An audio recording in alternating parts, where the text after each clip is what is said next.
देखिए, एक इनका एक काफ़ी सिनिस्टर डिजाइन है। ये आज और कल के नहीं, ये आगे एक दशक आगे की सोच के चल रहे हैं। इन्होंने डिलिमिटेशन ड्यू था 2026 में, वो नहीं किया। जातिगत जनगणना का आनन फानन में विपक्ष के मुद्दों से घबरा के कैबिनेट में इन्होंने डिसीजन लिया, लेकिन कहा कि 2027 से शुरू होगा। उसके बाद इन्होंने एक साल पहले प्रोपागेंडा चलाया, वन नेशन वन इलेक्शन।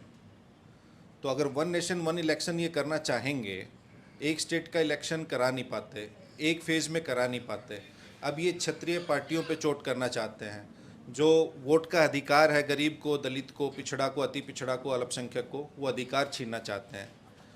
तो चुनाव आयोग एक ऐसी संस्था थी जिस पे गरीब से गरीब आदमी का भी भरोसा था।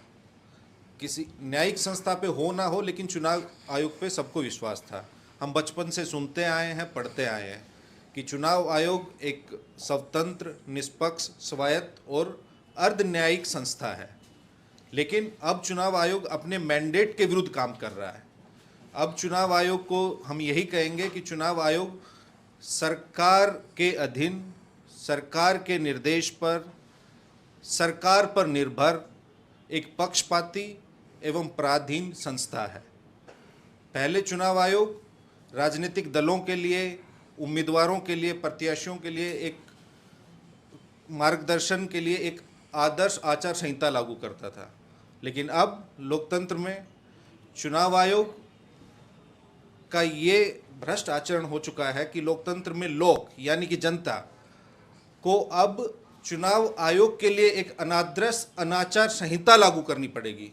जैसा कि हमारे सभी सम्मानित अभिभावक वरिष्ठ नेताओं ने कहा कि जब बिहार लोकतंत्र की जननी है, अगर लोकतंत्र पे आँच आएगी तो सभी नेताओं को, युवाओं को, छात्रों को अगर जेल जाना पड़े, लाठी खानी पड़े, तो वो करने का समय आ गया है।